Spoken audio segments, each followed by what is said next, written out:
மதி ஸ்துதி சம்ஸ்துத வைபவா. அம்பாளுடைய நாமத்தை எந்த அளவுக்கு படிக்கிறாங்களோ, அம்பாளுடைய ஸ்தோத்திரத்தை எந்த அளவுக்கு படிக்கிறாங்களோ, அம்பாள் அந்த அளவுக்கு பிரீத்தியாவா. இதுதான் அம்பாளுடைய தன்மை.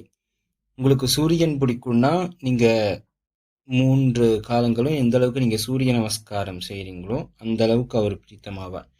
உங்களுக்கு நரசிம்மர் பிடிக்கும்னா நரசிம்மருக்கு எந்த அளவுக்கு நீங்க பானகம் செஞ்சு நீங்க கொடுக்குறீங்களோ அந்த அளவுக்கு நரசிம்மருடைய அனுக்கிரகம் உங்களுக்கு கிடைக்கும். உங்களுக்கு வராகி பிடிக்கும்னா நிலத்துக்கு கீழே விளையக்கூடிய பொருட்கள், உருளைக்கிழங்கு, கேரட்டு, சக்கரவள்ளி கிழங்கு, இது போன்ற கிழங்கு வகைகளை அந்த அம்பாளுக்கு அர்ப்பணம் பண்ண அந்த அம்பாள் ரொம்பவே பிரீத்தமாவாங்க. இது மாதிரி ஒவ்வொரு மூர்த்திக்கும் அவங்களுக்கு உண்டான ஒரு உரித்தான ஒரு தன்மை இருக்கு. ஏன் இவ்வளவு பலவிதமான மூர்த்திகள் ஏன் இருக்கும்னா, நம்ம மனுஷங்களும் பலவிதமான தன்மைகள்ல இருக்கும், பலவிதமான நிறங்கள்ல இருக்கும், பலவிதமான ருச்சி பேதங்களோடு நம்மளும் இருக்கும்.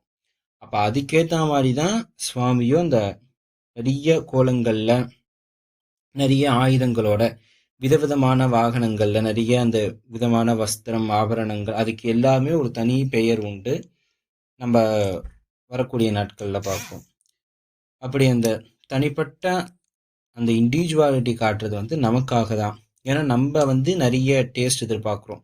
இப்போ தினமுமே நம்ம காலையில் இட்லி கொடுத்தா, இட்லி மட்டுமே 3 வேளையும் கொடுத்துட்டு ஃபுல்லாக கொடுத்தா நம்ம சாப்பிட மாட்டோம். ஒரு பொருளை நம்ம தொடர்ந்து கொடுத்தாலே நமக்கு சகிப்புத்தன்மை வந்துடும். அப்போ ஒரு மூர்த்தியை நீங்கள் ஒரே மாதிரி நீங்கள் பார்த்துக்கிட்டு வந்தாலும் ஆரம்ப கட்டத்தில் உங்களுக்கு சகிப்புத்தன்மை வரலாம். அந்த ஒரு காரணத்தினால தான் ஒரு மூர்த்தினா பலவிதமான மூர்த்தி. இப்போ சிவபெருமான்னா 64 சிவமூர்த்தங்கள் உண்டு. அம்பாள்தெல்லாம் உங்களுக்கு கணக்கே கிடையாது. 64 யோகினி, திதிமண்டல தேவதை நிறைய உண்டு. முருகரில் 16 வகை முருகல் உண்டு. இந்த வழிபாட்டில் சாஸ்தாவுடைய வழிபாடும் ரொம்ப உன்னதமானது. ரொம்பவும் பழமையான வழிபாடு தான் சாஸ்தாவுடைய வழிபாடும்.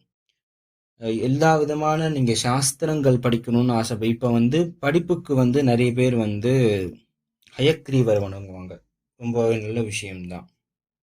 ஹயக்ரீவர் ஹயக்ரீவரும் அகஸ்தியரும் பேசின விஷயம்தான் லலிதா சகஸ்ரநாமமே. ஹயக்ரீவரும் அகஸ்தியரும் இன்னொரு இன்னும் மறு பரிசீலனை செய்து பேசின விஷயம்தான் லலிதா திரிசதி. 300 நாமாக்கள் கொண்ட ஒரு மந்திரம். ஹயக்ரீவர் ரொம்பவே ஞானவான், அதில் சந்தேகம் இல்லை. ஹயக்ரீவரை நீங்கள் வணங்கலாம் படிப்புக்காக. ஆனால் நீங்கள் அந்த சாஸ்திரத்துடைய இன்டெப்த்து நீங்கள் அது தெரிஞ்சுக்கணும் ஒரு விஷயம்னா அதோட